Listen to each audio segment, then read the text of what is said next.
జీవితంలోని సంఘర్షణలకి స్వాగతం.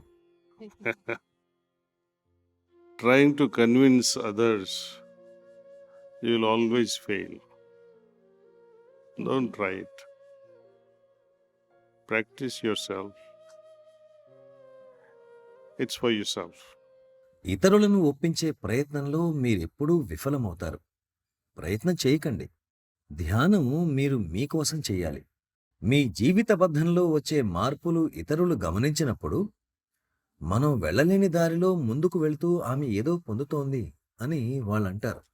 For example, somewhere around your age only, I started meditating in 1976 while I was studying. ఉదాహరణకు 1976వ సంవత్సరంలో దాదాపు మీ వయసులోనే అహ్మదాబాద్లో నేను ఫార్మసీ 3వ సంవత్సరం చదువుతున్నప్పుడు ధ్యానం ప్రారంభించాను. నా స్నేహితులు నన్ను చూసి ఇతనెప్పుడూ కళ్ళు మూసుకుని కూర్చుంటాడు అని ఆట పట్టించేవారు. నేను హాస్టల్లో ఉండేవాణ్ణి. ప్రతిరోజు ఉదయం 20 నిమిషాలు, సాయంత్రం 20 నిమిషాలు ధ్యానం చేసేవాణ్ణి. ధ్యానం చేసే వ్యక్తి లోపల ఏం అనుభూతి చెందుతాడు అనేది వాళ్ళకి తెలియదు. అందుకే వారు దాన్ని సరదాగా తీసుకున్నారు. తరువాత మా కాలేజీలో దాదాపు 25 మంది విద్యార్థులు కలిసి ధ్యానించటం మొదలుపెట్టాము. మా జీవితంలో మార్పు చూసినప్పుడు అధ్యాపకులు కూడా వారిని ఒప్పించాల్సిన అవసరం లేకుండానే మా డీన్తో సహా అందరూ ధ్యానం మొదలుపెట్టారు. ఆమెకు అంటే మా డీన్కు ఇప్పుడు 99 సంవత్సరాలు. Now, when you see these students who were meditating then in 1976 and you see their life now, ఆ కాలంలో ధ్యానం చేసిన విద్యార్థులను, వాళ్ళ జీవితాలు, కుటుంబాలు, అలాగే ధ్యానం చెయ్యని విద్యార్థుల జీవితాలు, కుటుంబాలతో పోల్చి చూసినప్పుడు వాళ్ళ పిల్లలు, మనుమలలో చాలా తేడా కనిపిస్తుంది. I recommend you read a book called Biology of Belief by Dr. Lipton, Brian Lipton. Doctor Bruce Lipton రాసిన బయాలజీ ఆఫ్ బిలీఫ్ అనే పుస్తకాన్ని చదవమని మీకు నేను సిఫారసు చేస్తాను. ఇందులో మన జీవనశైలి మన అంతరంగ వాతావరణంపై చూపే ప్రభావం, ఆ వాతావరణం జన్యు అభివ్యక్తీకరణపై ప్రభావం, కేవలం మనం చేసే ఆలోచన వలననే జీవితం ఎలా మారిపోతుంది, కొంచెం కొంచెంగా జన్యువుల పనితీరులో మార్పులు ఎలా జరుగుతాయో వివరిస్తారు. ఈ శాస్త్రీయమైన పుస్తకాన్ని మీరు చదవాలని గట్టిగా సిఫారసు చేస్తున్నాను. మన ప్రాచీన వ్యవస్థను కొత్త శైలిలో వివరించారు. See, I give you an example. He's a doctorate and he did a research. He was earlier a professor in some university in the United States. And he decided to conduct how the external environment. ఉదాహరణతో వివరిస్తాను. ఆయన ఒక American యూనివర్సిటీలో professor. ఆయన డాక్టర్గా ఉన్నప్పుడు తల్లి గర్భంలో పెరుగుతున్న శిశువుపై బాహ్య వాతావరణం ఎలా ప్రభావం చూపుతుంది అనే విషయం మీద పరిశోధన చేశారు. మీరు ఒక హింసాత్మక ప్రవృత్తి గల వ్యక్తిని వివాహమాడారు అనుకుందాం. బ్రూక్లిన్ లాంటి నేర ప్రవృత్తి గల ప్రాంతంలో మీ భర్త ఇంటికి వస్తాడో రాడో తెలియని పరిస్థితి. వచ్చినా అతను తుపాకీని దిండు కింద పెట్టుకుని నిద్రపోతుంటాడు. So imagine a pregnant lady waiting for her husband, not knowing in what state of mind he'll be coming. She's always in distress. And if she's pregnant, what happens?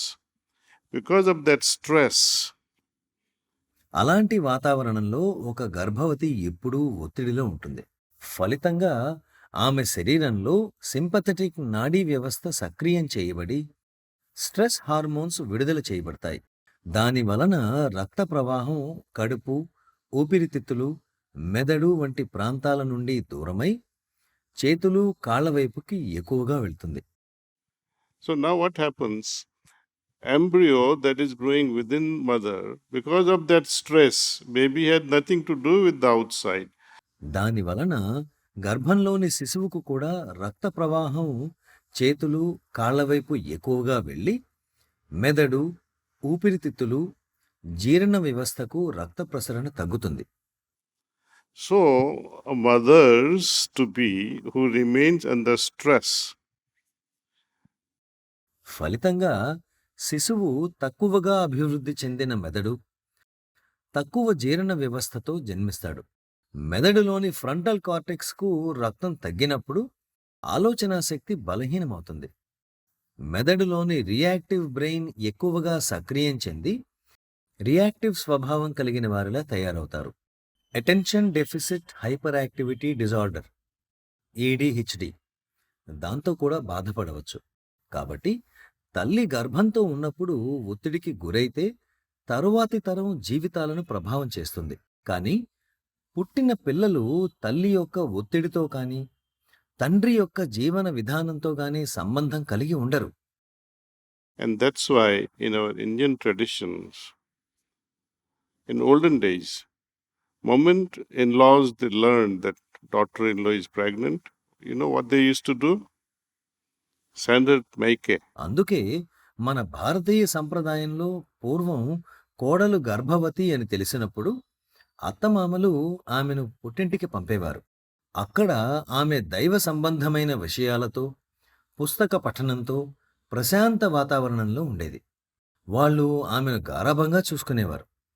దీనివలన తల్లి యొక్క పారాసింపథెటిక్ నాడీ వ్యవస్థ యాక్టివ్గా ఉండి పుట్టే పిల్లలు ప్రశాంతంగా ఎక్కువ తెలివితేటలతో పుడతారు. అందుకే గర్భధారణ సమయంలో ఒత్తిడిని తగ్గించుకోవాలి.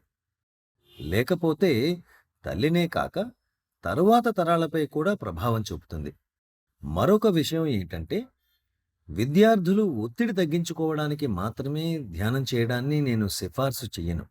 ఒక ప్రొఫెసర్ నాతో మా పీహెచ్డీ విద్యార్థులు వాళ్ళ థీసిస్ ఇచ్చే ముందు వైవా అంటే మౌఖిక పరీక్షలో చాలా ఒత్తిడితో ఉంటారు, దీనికి ఏం చెయ్యాలి అని అడిగారు.